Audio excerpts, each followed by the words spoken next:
चार तरह के, रैंडम सिलेक्शन, सिस्टमेटिक, हैपहैज़र्ड और ब्लॉक। इसमें कोई इशू किसी को? कोई मसला नहीं है। सर एक क्वेश्चन है, ऑटम 19 का एक पास पेपर है, उसमें ना उसने कुछ गलत सैम्पलिंग की हुई थी, ठीक है, 500 सैंपल थे उसमें, खैर गलत सैम्पलिंग की हुई थी, उसका करेक्ट है। तो उसमें उसने यानी अगर ये कॉन्सेप्ट अभी आपने बताना, पॉजिटिव कंफर्मेशन और नेगेटिव कंफर्मेशन अगले चैप्टर में आ जाएगा, अगले चैप्टर नंबर 8 में पढ़ेंगे हम इंशाल्लाह। वो एक क्वेश्चन आया था जिसमें होलसेलर्स भी थे, ठीक है, वो उसमें दो डिफरेंट स्टैंडर्ड्स को मर्ज करके क्वेश्चन थी, सैम्पलिंग वाला स्टैंडर्ड और 505 कंफर्मेशन वाला स्टैंडर्ड। उसको वहाँ जाके हम पढ़ लेंगे इंशाल्लाह, ठीक है। अच्छा, इसके बाद नेक्स्ट पेज पे 74 पेज पे बल्कि 73 पे हम पढ़ रहे थे सिलेक्टिंग आइटम फॉर टेस्टिंग। हमने 3 मेथड पढ़े, तीनों मेथड हमने सबसे पहले पढ़ा 100% सिलेक्शन कब करनी है। इससे देखें वही 2 फैक्टर लिखे हुए हैं, 100 सेलेक्टिंग ऑल आइटम्स, जिसे हम 100% कह रहे हैं कि population consist of small number of large value items, और फिर क्या रिस्क इज जो है वो क्या हो लो, ठीक है, और क्या कहता है रेपिटेटिव नेचर ऑफ कैलकुलेशन। हो ये अजीब सी बात करता है, पढ़ लेते हैं, रेपिटेटिव नेचर ऑफ, आपको पता है ये ट्रांजेक्शन रिपीट हो ही जा रही है, ठीक है। अच्छा, आगे सिलेक्टिंग स्पेसिफिक। सिलेक्टिंग स्पेसिफिक में हमने 3 तरह के पढ़ते हैं, high value items, item of certain value, items for pen information. ये भी मैं आपको नहीं पढ़ा रहा, इसको मैंने डिस्कस कर लिया हुआ ऑलरेडी। किसी को कोई इशू है, कोई क्यूरी है तो मुझसे पूछने, हम आगे चलते हैं, चलेंगे आगे। अच्छा, आगे आ गई है स्ट्रेटिफिकेशन। स्ट्रेटिफिकेशन हमने पहले पढ़ी हुई है, ठीक है। क्या होती है स्ट्रेटिफिकेशन? एक मेन पॉपुलेशन को सब पॉपुलेशन में डिवाइड कर लेना, इसको कहते हैं, ठीक है। और किस बेस पे डिवाइड करना है? उनकी कैरेक्टरिस्टिक्स की बेस पे। किस लिए? ताकि होमोजीनियस आइटम इकट्ठी हो जाएं, तो आपकी सब पॉपुलेशन है वो होमोजीनियस हो जाए। होमोजीनियस का मतलब क्या है? रिप्रेजेंटेटिव आ जाए। जितना रिप्रेजेंटेटिव सैंपल होगा उतने अच्छे रिजल्ट आएंगे सैंपल के, ठीक है। अच्छा, स्ट्रेटिफिकेशन का फायदा क्या है? पेपर में क्वेश्चन आएगा कि क्या बेनिफिट अचीव करता है ऑडिटर? यहाँ के लिखा होगा, हम इसको प्यास से पढ़ लेंगे, लेकिन पढ़ने से पहले मैं बताता हूँ सैम्पलिंग का फ़ायदा क्या है स्ट्रेटिफिकेशन का, कि सैम्पलिंग रिस्क रिड्यूस हो जाता है without increase in sample size. क्योंकि आपने जो सैंपल लिए हैं बड़े क्वालिटी के सैंपल ले लिए ना, रिप्रेजेंटेटिव सैंपल ले लिए हैं, तो क्या होता है जी, सैम्पलिंग रिस्क जनरली कैसे रिड्यूस होता है? सैंपल साइज इंक्रीज करके। लेकिन जब स्ट्रेटिफिकेशन करें, होमोजीनियस आइटम इकट्ठी हो जाए, तो सैम्पलिंग रिस्क रिड्यूस हो जाता है। कैसे? सैंपल साइज इंक्रीज किए, याद रहेगा, चलेंगे, वेरी गुड। अच्छा, इसमें स्ट्रेटिफिकेशन में भी बात करता है ऑडिट एफिशिएंसी में be improved if the auditor stratify the population, ठीक है। कैसे स्ट्रेटिफाई करना है? डिवाइडिंग या to discrete sub population. Sub population को हम क्या बोलते हैं? स्ट्रेटा बोलते हैं, स्ट्रेटा, ठीक है। और प्लूरल को स्ट्रेटम भी हमने पढ़ा से बोलते हैं, ठीक है। अच्छा, वो कैसे करना है? कैसे स्ट्रेटिफिकेशन हो सकती है? पेपर में क्वेश्चन आया कि डेटर्स की स्ट्रेटिफिकेशन कैसे हो सकती है? डेटर्स की कैसे हो सकती है? अमाउंट कि जी 10 मिलियन से ऊपर के डेटर्स अलग कर दें, उसे छोटे अलग कर दें, सिग्निफिकेंट इनसिग्निफिकेंट अलग कर दें, और लोकल अलग कर दें, फॉरेन अलग कर दें, और लॉन्ग आउटस्टैंडिंग अलग कर दें, बैड डेट्स अलग कर दें, गुड डेट्स अलग कर दें, और आइटम वाइज हो सकता है कि जी ये आइटम फॉर एग्जांपल ये शैम्पूज के अलग कर दें, जूसेस के अलग कर दें। एरिया वाइज हो सकता है कि पंजाब के अलग कर दें, केपी के अलग कर दें, सिंध के अलग कर दें। सिटी वाइज हो सकता है, अगर सिटी में बेस बिजनेस है तो एरिया वाइज होता है कि जना क्लिनिक अलग कर दें, मदीना क्लिनिक अलग कर दें। जैसे डिस्ट्रीब्यूशन होती है ना, मेडिसिन डिस्ट्रीब्यूशन कंपनी होती हैं, कोक की, जूसेस की, तो क्या करती हैं, ये रेलवे स्टेशन है, ये रेलवे पटरी है, इस तरफ 1 लाख है, दूसरे 1 लाख है। मेरे क्लाइंट्स हैं, कहते हैं हमने फैसला को 200 में डिवाइड किया, पटरी के इस तरफ, पटरी को उस तरफ, आसान एक लाइन लगी है, उसको हमने उसमें डिवाइड किया हुआ, ठीक है। तो आपने देखना कौन सी कॉमन कैरेक्टरिस्टिक है, ये ऑडिट जजमेंट है, किस तरह से लेके आना है। ये आपको कौन बताएगा? आपको सिनेरियो बताएगा कि किस में लेके जाना है, ठीक है। कॉमन सेंस प्रिवेल करेगी यहाँ पे कि फिर जो जिस तरह के होंगे वो इकट्ठे हो जाएंगे। फॉर एग्जांपल अभी भी कर सकते हैं, जो आपका डेटर्स हैं उनकी नेचर वाइज अलग कर दें, रेस्टोरेंट अलग कर दें, होलसेल अलग कर दें, रिटेलर अलग कर दें, डिस्ट्रीब्यूटर अलग कर दें। हो सकता है गवर्नमेंट यहाँ से परचेज करती हो, गवर्नमेंट इदारे अलग कर दें, नॉन गवर्नमेंट इदारे अलग कर दें। फॉलो करेंगे? ये बेतहाशे इसी तरह आपने परचेज को कर देना, इसी तरह अपने एम्प्लॉइज को कर देना। एम्प्लॉइज के एग्जेक्टिव अलग कर दें, नॉन एग्जेक्टिव अलग कर दें, लेबर अलग कर दें। या आप क्या करें, ब्रांच वाइज, खुड़े वाला ब्रांच अलग कर दें, हेड ऑफिस अलग कर दें, सिटी ऑफिस अलग कर दें। बैंक्स कैसे करते हैं, ब्रांच पीपल्स ओनली ब्रांच के एम्प्लॉइज हैं, ये फलानी ब्रांच के एम्प्लॉई फलानी, तो ये स्ट्रेटिफिकेशन ही हुई है ना सारी, समझ रहे जी? अच्छा आगे हैं, ये 74 पे जो है ना आइटम टू ऑब्टेन इंफॉर्मेशन, तो इसमें द ऑडिटर में examine item to obtain information about certain matters such as the nature of entity. इसमें इसकी एग्जांपल जरा इस एग्जाम्पल ये है, कई दफ़ा आप क्या करते हैं, आप कोई आइटम सेलेक्ट करते हैं पॉपुलेशन में, ठीक है, ऑब्जेक्टिव उस आइटम को टेस्ट करना नहीं है। कंपनी है नियाग्रा मिल्स है, 2 लाख रुपया उसने फीस दी है SCCP को। अब वो 2 लाख रुपये शायद मटेरियल हो, वो सेलेक्ट करना ऑब्जेक्टिव, ऑब्जेक्टिव क्या है, क्यों नहीं है? तो आइटम को चेक करने का मकसद ये आइटम नहीं है, कोई और इंफॉर्मेशन है। लॉयर को फीस दी है, हो सकता है 15,000 फीस दी हो, तो 15,000 का एविडेंस एंड ऑब्जेक्टिव नहीं है एक्सपेंस का। ऑब्जेक्टिव क्या है कि इसकी कोई प्रोविजन तो नहीं डलनी चाहिए थी। ये क्या केस है, ये कंटीजेंसी या डिस्क्लोजर नहीं आना चाहिए था। समझ गए नहीं?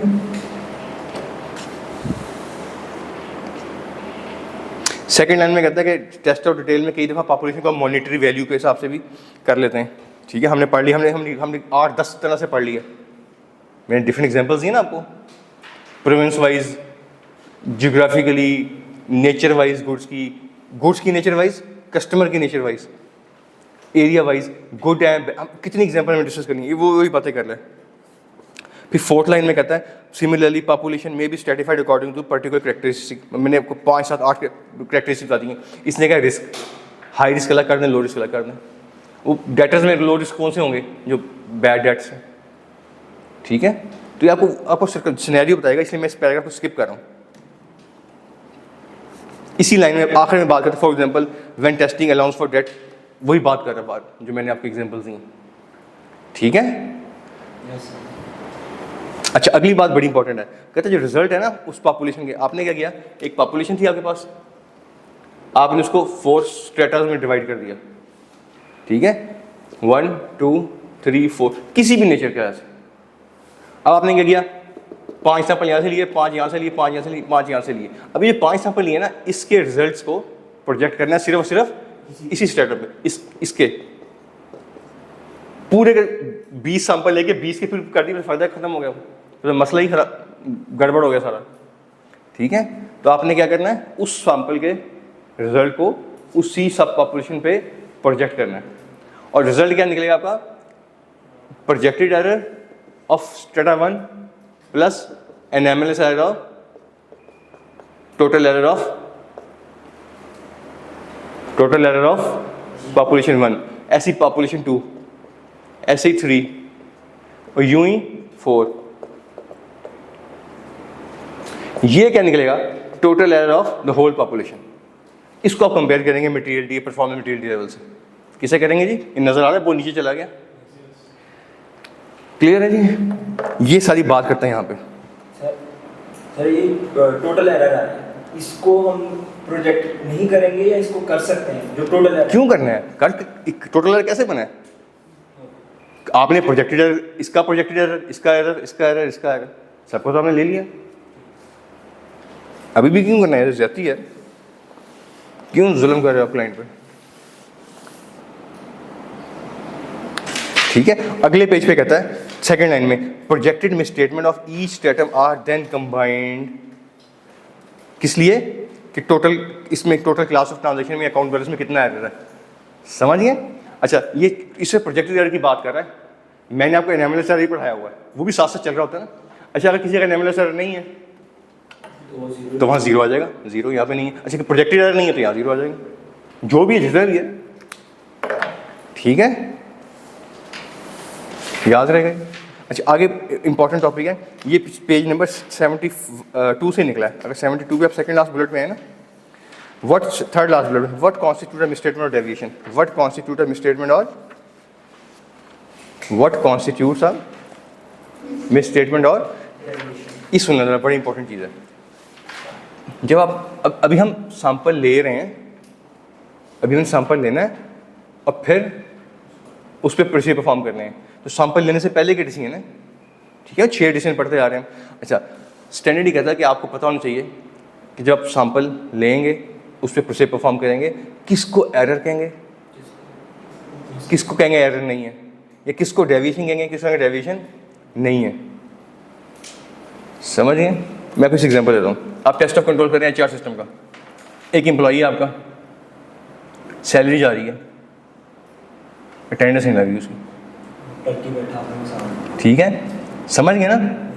अब क्या आप देखेंगे या वो सिस्टम ठीक नहीं है, लोगों को सैलरी जा रही है, अटेंडेंस लग नहीं रही, क्या इसको डेविएशन कहते हैं आप? क्या इसे डेविएशन कहेंगे? नहीं। हाँ, डेविएशन किसे कहेंगे? आपको पता नहीं किस पॉइंट ऑफ टाइम पे मैं कहूँगा किस पॉइंट ऑफ टाइम पे ये एरर है या किस पॉइंट ऑफ टाइम पे ये डेविएशन है, in case of test of detail या in case of test of controls. Test of control में डेविएशन होगी ना, टेस्ट ऑफ डिटेल में मिसस्टेटमेंट होगी। किसे डेविएशन कहेंगे? क्या हम यहाँ पे इसे डेविएशन कहेंगे? बनता है डेविएशन कहना? क्यों जी? डेविएशन नहीं है। अगर मैनेजमेंट आपसे कहती है कि जी ये मिस्टर एच है, ये टर्की गया हुआ है ट्रेनिंग के लिए, फॉलो कर गए, या इसको हमने MBA करने पर भिजवाया हुआ है, फलाने जर्मनी में भिजवाया हुआ है, ठीक है, तो अब इसको डेविएशन आप, हाँ डेविएशन कब कहेंगे आप? क्या आपने पूछा मिस्टर ए कौन है, इसकी अटेंडेंस लग रही नहीं लग रही, सैलरी जा रही है, और वो इसका कोई आंसर भी आपको, मुझे आ रहा है, वो जा रहा है जी, वो आता है जी, बीमार, वो बता ही नहीं पा रहे आपको कौन है, ये डेविएशन है। हम एक हॉस्पिटल का ऑडिट कर रहे हैं, मैं नाम नहीं दूंगा आपको, मैंने एक एग्जांपल दी थी इसकी कि हम ऑडिट कर रहे हैं, वहाँ जितनी नर्सेज नज़र आ रही हैं ना, जितनी नर्सेज चलती फिरती नज़र आ रही हैं, उससे कई ज़्यादा बुक्स में आ रही हैं सैलरी शीट में। तो आई वॉज जूनियर, सीनियर कहते हैं देखो ये मुझे इतनी लगनी नहीं है, ठीक है, हमने उस सैंपल लिया 20 के करीब नर्सेज का, उनसे कहा जी ये इनसे इनकी पर्सनल फाइल लें, पर्सनल फाइल सबकी आ गई, अटेंडेंस भी लग रही है, CVs भी लगी हुई हैं, CNAC भी लगा हुआ है, इंक्रीमेंट भी लगे हुए हैं, लीव एप्लीकेशन भी लगी हुई हैं। अच्छा वो सब कुछ ठीक है, फिर समझना है कि यार ये यहाँ नज़र आ रही है 20-22, बुक्स में आ रही है 150, 100 के करीब, तो फिर तो पता लगा कि 3 शिफ्ट होती हैं, चलो 20-22 नज़र आ रही हैं तो मल्टीप्लाई में 3 60-65 होंगी, वहाँ हम 100 के करीब क्यों हैं, 88-90 के करीब क्यों हैं? तो उनसे पूछा कि जी ये जो 20 आपने हमें नर्सेज दी है ना, इनको हमने वो देखना है, इनसे मिलना है, हमने मिलवाए ज़रा इनसे। वो जी तो सेकेंड टाइम आती हैं, चलो सेकेंड टाइम हम इधर बैठे इधर मिल लेंगे, तो बाई चांस हमने उसको डिले किया उस दिन ना, प्रोसीजर को अपनी लेट सीटिंग की, वो जी थर्ड टाइम आती हैं, इनकी ड्यूटी रात की, उन्हें रात भी बैठे हैं, तो रात को भी वो सारी सैलरी MS दे रहा, सैलरी भी जा रही है कैश में उनको, ठीक है, ये है डेविएशन, ठीक है। और वो जो पहला केस मैंने बताया उसको अब डेविएशन या मिसस्टेटमेंट नहीं कहेंगे। आप चेक्स इशू हुए हैं, आप चेक्स चेक कर रहे हैं कि चेक इशू हुआ पेमेंट बैंक में आएगी, अच्छा एक पेमेंट बैंक में नहीं आ रही, क्या ऐसे कहेंगे मिसस्टेटमेंट है? इस पॉइंट में खबर डाल देंगे मिसस्टेटमेंट है? नहीं, पूछेंगे मैनेजमेंट से पेमेंट नहीं आ रही, मैनेजमेंट आपको रीज़न देगी इसकी कि जी चेक कैंसिल हो गया था, कहीं कैंसिल चेक दिखाएं मुझे, अगर चेक ऑनर हुआ तो बैंक के पास होगा, कैंसिल हो तो आपके पास होगा, ऐसी है ना, चेक का है, चेक भी नहीं, तो ये बताएंगी चीज़ें फॉलो करेंगे। तो जब आप सैंपल लेने जा रहे हो आपको पता हो मैं किसको डेविएशन कहूँगा in case of test of control और किसको याद रहेगा। चलें आगे। अच्छा आगे आ गया सैंपल साइज, ये बहुत मजे का टॉपिक है। ये पेपर में ऐसे ही आया हुआ है, एज इट इज टेबल आया हुआ है इस पेपर में। ये मैंने आपको पढ़ाना नहीं है, ये आपने खुद करना है बेसिकली। मैं आपको एक दो पढ़ाऊंगा, सिर्फ हाथ पकड़ के चलाऊंगा, आगे आपने भागना खुद ही है, ठीक है। कहते हैं जी ऊपर वाले केस में लिखा हुआ उसने टेस्ट ऑफ कंट्रोल्स, और नीचे वाले टेबल के ऊपर लिखा हुआ टेस्ट ऑफ, सॉरी नीचे में लिखा टेस्ट ऑफ कंट्रोल्स, ऊपर लिखा हुआ टेस्ट ऑफ डिटेल्स। दोनों सूत्रों में सैंपल लेते हैं ना। तो सैंपल, कौन सा इवेंट आपके सैंपल साइज पे कैसे इफेक्ट करता है? कौन सा इवेंट सैंपल साइज पे, जैसे सबसे ऊपर वाले टेबल में लिखा हुआ है इंक्रीज इन ऑडिट रिस्क, तो सैंपल साइज क्या होना चाहिए? समझ गए? अच्छा आगे आए, इंक्रीज इन टॉलरेबल मिसस्टेटमेंट, आप ज़्यादा टॉलरेट करने के लिए तैयार हैं तो सैंपल साइज रिड्यूस कर।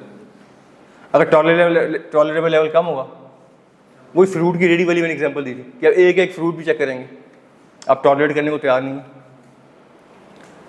ठीक है ना। अगर वही हम देसी एग्जांपल लें, फॉलो करेंगे जी।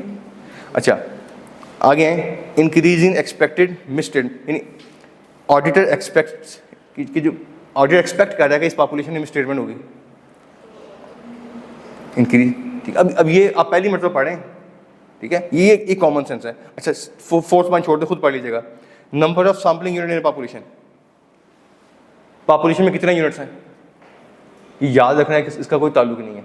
हमने पढ़े हैं ना कि कौन कौन से फैक्टर्स सैंपल साइज को इफेक्ट करते हैं, उसमें पॉपुलेशन का साइज नहीं पढ़ा था। हमने क्या पढ़ा था? रिस्क कितना है, इंटरनल कंट्रोल सिस्टम कैसा है, हिस्ट्री ऑफ एरर कितनी है, अमाउंट कितनी सिग्निफिकेंट है, ये चीज़ें पढ़ी थी हमने। कुछ और चीज़ें आज पढ़ ली। तो सैंपल साइज जितना मर्जी बढ़ाओ और पॉपुलेशन का साइज जितना मर्जी बढ़ाओ, उसका नेग्लिजिबल इफेक्ट होता है, ठीक है। अच्छा इससे नीचे आए, increase in the use of other substantive procedure for the same assertion. हमने क्या पढ़ा हुआ था? हमें एश्योरेंस कहाँ से मिलती है? टेस्ट ऑफ कंट्रोल से, सब्सटेंटिव से। सब्सटेंटिव में दो तरह के, टेस्ट ऑफ डिटेल, और ये दो तरह के सब्सटेंटिव है ना। अगर आपने डिसाइड किया मैंने ये काम करना है, तो आप क्या करेंगे?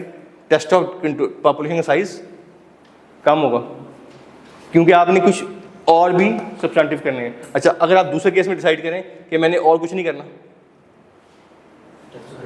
तो यहाँ पे टेस्ट ऑफ डिटेल से साइज, समझ गए? आप पढ़ें इसे, increase in the use of other substantive procedure for the same assertion. बात समझ आ गई है? ये बड़ी ज़बरदस्त मेथोडोलॉजी समझाने के लिए। क्लियर है जी? पक्की बात है? चलो आगे। अच्छा स्ट्रेटिफिकेशन, अगर आप स्ट्रेटिफिकेशन यूज़ कर रहे हैं तो हमने क्या पढ़ा था? सैंपल साइज कम हो जाएगा, ठीक है। क्लियर है जी? यही इसी को रेसिप्रोकेट कर लेना आपने। जैसे सबसे ऊपर पहला कौन सा है? Increase in the risk assessment, तो आप ज़्यादा रिस्क असेस कर रहे हैं तो सैंपल साइज क्या होगा? Increase in tolerable rate of deviation, वहाँ ऊपर मिसस्टेटमेंट था। इंक्रीज इन, अब टॉलरेट ज़्यादा करने के लिए तैयार है, सैंपल साइज डिक्रीज हो जाएगा। एक्सपेक्टेड रेट ऑफ डेविएशन, आप ज़्यादा डेविएशन एक्सपेक्ट कर रहे हैं, टेस्ट ऑफ कंट्रोल कर रहे हैं, एक्सपेक्ट कर रहे हैं ज़्यादा डेविएशन होगी, सैंपल साइज आगे आ जाएं, ठीक है। लास्ट पॉइंट है number of sampling units in A population, वही नेग्लिजिबल इसका इफेक्ट है, ठीक है जी। कोई मसला कर लेंगे इसे। ये एज इट इज ना, उसने एग्जामिनर ने एक एक लाइन दी हुई थी जो लेफ्ट साइड पे आपकी लिखी हुई है, आगे कहा था बताए इफेक्ट बताएं इसका क्या होगा, बताएं इंक्रीज होगा डिक्रीज होगा तो क्यों होगा। कर लेंगे जी, पक्की बात है। मेरी एक बिलीव है कि ये चीज़ें आपको पता थी। अब आपने इस राइट साइड को कवर करके ना देखे बगैर इसकी प्रैक्टिस कर लेनी है, ठीक है। एक दो मैंने स्किप करवाए हैं, वो मैंने खुद आप पे छोड़ेंगे, आप टकराने मारेंगे ज़रा, ठीक है। अच्छा अब आ जाएं, यहाँ पे आपने 3.4 ख़त्म हो गया, आपने सैंपल ले लिए। सैंपल लेने से पहले आपने 6 डिसीजन करने थे। वो 6 डिसीजन क्या थे कि स्टैटिस्टिकल सैम्पलिंग यूज़ करेंगे कि नॉन स्टैटिस्टिकल, पॉपुलेशन की कैरेक्टरिस्टिक्स देखेंगे, हम देखेंगे कौन सा मेथड यूज़ करना है, हम किसे डेविएशन या मिसस्टेटमेंट कहेंगे, हमारा टॉलरेबल मिसस्टेटमेंट लेवल क्या है, हमारा एक्सपेक्टेड मिसस्टेटमेंट या डेविएशन लेवल क्या है। ये सब कुछ करने के बाद आपने क्या किया? 3.5 में सैंपल ले लिए। क्यों जी? चले आगे। अच्छा ये सैंपल लिए, इनका क्या करना है? प्रोसीजर परफॉर्म करना है इसमें। तो पॉइंट में क्या कहता है, when the auditor is required to perform appropriate procedure on each items selected. इसीलिए सैंपल लिए थे ना कि क्या करना था इस पर, सैंपल्स पे क्या करना था हमने, प्रोसीजर परफॉर्म करने थे, और उस प्रोसीजर का जो रिजल्ट निकलना था उसकी पूरी पॉपुलेशन पे प्रोजेक्ट करना था। और प्रोजेक्शन कैसे है ये हमने पढ़ ली, ठीक है। अच्छा, और क्या हुआ था इसमें, स्ट्रेटिफिकेशन का भी एलिमेंट आ गया, फिर इसमें एनोमलस एरर का भी एलिमेंट आ गया सब। हाँ, ये जब हम पढ़ेंगे ना 3.5, आपको इंशाल्लाह कुछ भी नया नहीं मिलेगा इसमें, हम साथ साथ इसकी एप्लीकेशन पढ़ते रहेंगे। अच्छा, सेकंड में क्या कहता है, सेकंड में आपका क्वेश्चन है, आपने किया था क्वेश्चन, ठीक है। वो क्वेश्चन ये था कि हम सैंपल साइज रिप्लेस ना करना, याद है, 2 दिन पहले क्वेश्चन आया था, ठीक है। तो मैंने कहा था नहीं, स्टैंडर्ड ने रिप्लेस करने का नहीं, क्या स्टैंडर्ड क्या कहता है, रिप्लेस कब करना है, जब उस आइटम पे प्रोसीजर परफॉर्म करना पॉसिबल नहीं है। सेकंड बुलेट पढ़ें, if the audit procedure is not applicable on the selected item, the auditor must perform the procedure on A replacement item, ठीक है। फिर उसने एग्जांपल दी हैं, फॉर एग्जांपल मैंने आपको एग्जांपल दी हुई है कि पेमेंट चेक कर रहे हैं आप, एम्प्लॉई HR पॉलिसी चेक कर रहे हैं आप, या आपने देखा इनवर्ट बना, उसके अगेंस्ट इनवाइस नहीं आ रही, उसके अगेंस्ट फॉलो करके मेरी बात, आप कहते ये तो सिस्टम में एरर है, हालांकि पता लगा इनवर्ट बना, इंस्पेक्शन नोट बना, इंस्पेक्शन में गुड्स रिजेक्ट हो गई, वहीं से ही वापस चलेंगी, हो सकता नहीं भी। चलें, थर्ड में कहता है कि अगर आप रिप्लेस्ड आइटम पे भी प्रोसीजर परफॉर्म नहीं कर पा रहे या आपको एविडेंस नहीं मिल रहा, ठीक है, तो क्या करना है, then item must be treated as misstatement या डेविएशन। और कहेंगे यार तो हमें वो नर्सेज दिखाओ यार, किधर है यार, वो दिखा ही नहीं पा रहे, ठीक है। आप कहते हैं चेक डिसऑनर हो गया है, रिजेक्ट हो गया है, कैंसिल हो गया है, दिखाओ तो कहाँ पड़ा चेक यार। एम्प्लॉय टर्की गया हुआ है, या उसका वीज़ा दिखाओ, किस यूनिवर्सिटी में भिजवाया है, तो पासपोर्ट दिखाओ उसका हमें यार, कोई उसको यूनिवर्सिटी से कॉन्ट्रैक्ट दिखाओ, कुछ भी नहीं, तब हम कहेंगे यार ये क्या है, समझ गए। वो मैंने एग्जांपल दी थी ना आपको एक गवर्नमेंट इंस्टीट्यूट की कि 6 कुक हैं, 7-8 ड्राइवर्स हैं, वहाँ पे एक बैठा हुआ है, बाकी कहाँ हैं, हमें 20 दिन तो हमें हो गए आए हुए, ठीक है, फॉलो करेंगे। या मैंने थोड़ी देर पहले एग्जांपल दी थी कि 4 गाड़ियाँ खरीदी हैं, 3 खरीदी, चौथी कहाँ है, अब हमें उसका 20 दिन हो गए उनसे पूछते हुए, बताएं किसके पास है, कहाँ दी है, कंपनी की प्रॉपर्टी है, किधर है, हम बता भी नहीं पा रहे, ठीक हो गया। सर इस तरह की कोई ट्रांजैक्शन हो तो वो मॉडिफाई करते हैं कि पकड़ के रिपोर्ट को, अगर उनकी कोई मेजर ट्रांजैक्शन हो। देखें, अगर इस सारी सैम्पलिंग का रिजल्ट ये निकला मटेरियल, ये क्या निकला, फॉर एग्जांपल यहाँ पे आपका परफॉर्मेंस मटेरियल टेबल है 5 मिलियन, परफॉर्मेंस मटेरियल टेबल है, ये निकलता है 15.5 मिलियन, क्या करेंगे आप, मैंने डिस्कस करेंगे कि ये मटेरियल मिसस्टेटेड है, मटेरियल मिसस्टेटमेंट है, तो आप 706 क्या कहता है, मटेरियल मिसस्टेटमेंट उसका इफेक्ट देंगे, परवेसिव तो नहीं है, अगर परवेसिव है तो एडवर्स, नॉन परवेसिव तो क्वालिफाई। मैनेजमेंट से कि मैं रिपोर्ट क्वालिफाई करने लगा हूँ, ये मैं एडवर्स करने लगा हूँ, इसको ठीक कर लो, उसको अपॉर्चुनिटी देना ठीक करने की, हो सकता है वो करेक्टिव एंट्री करके ठीक कर ले इसे, आपका ऑब्जेक्टिव मेटर, लेकिन वो करेक्ट भी नहीं करती, आपने अपॉर्चुनिटी दी, आपने मैनेजमेंट से डिस्कस किया, उन्होंने आपकी बात नहीं सुनी, 2-4 गवर्नर से डिस्कस किया, मसला हल नहीं हुआ, अभी भी स्टेटमेंट आ रही है, आप क्या करेंगे, इस पर अनमोडिफाइड रिपोर्ट देंगे, फिर आपके हाथ में बंदूक है, ट्रिगर आपका पे आपकी उंगली है, पे चलाएं। आपने एग्जॉस्टिव में ये ले ली ना, मैनेजमेंट से कहा ठीक कर लो, इंसान बन जाओ, 2-4 गवर्नर से कहा नहीं बने, ठीक हो गया, समझ गए। और हमने वो 705 किस लिए पढ़ा है, हाँ,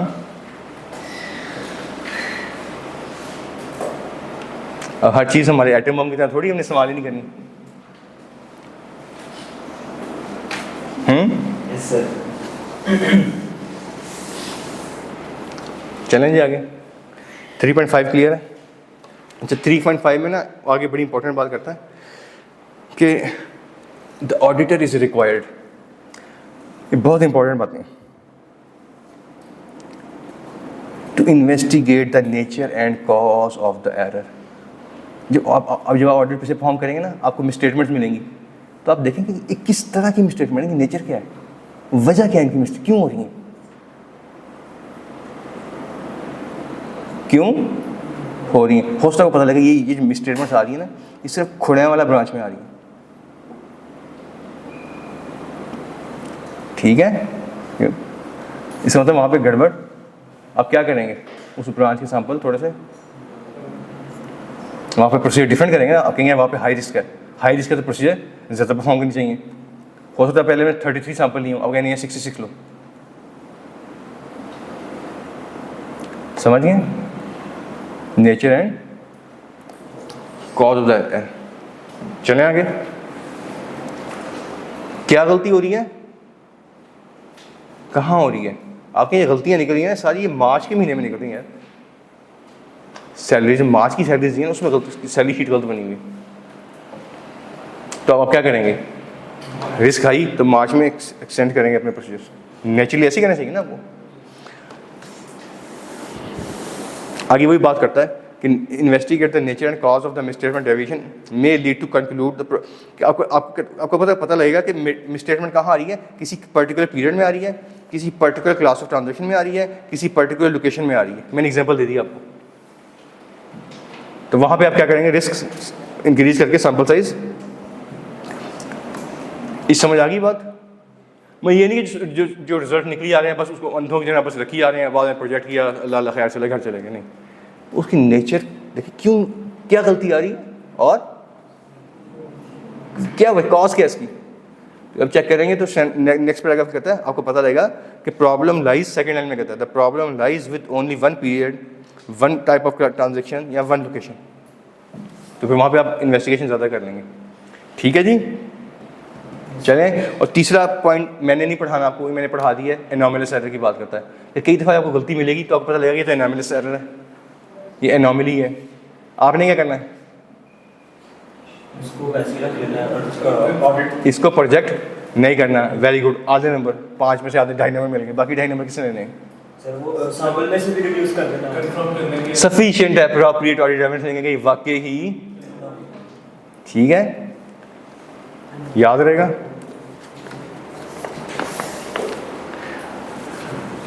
नीचे कहता है एनॉमलस एरर होता क्या है, आपने पढ़ा हुआ क्या होता है। 5 से डिफाइन किया स्टेटमेंट, मिसस्टेटमेंट और deviation that is demonstrably not representative sample, जो रिप्रेजेंटेटिव नहीं है।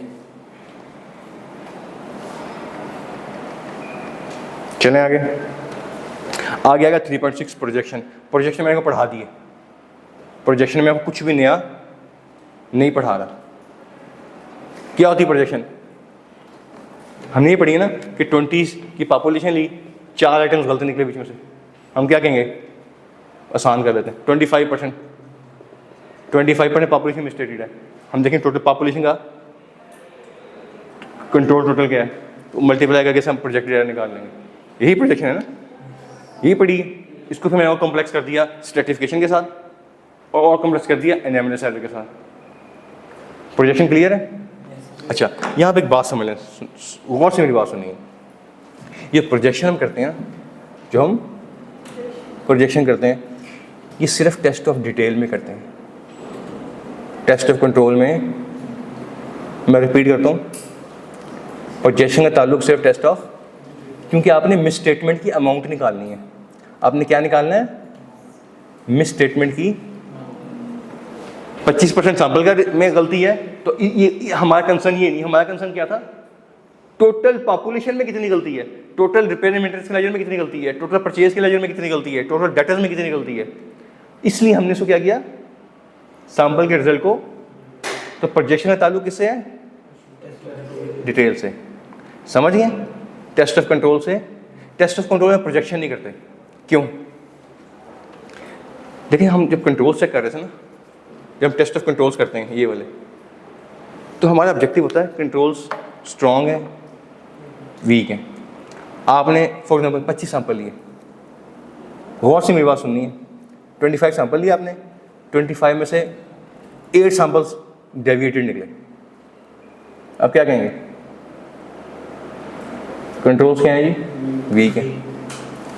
कंट्रोल्स वीक हो गए, आप इससे एश्योरेंस यहाँ लेंगे नहीं,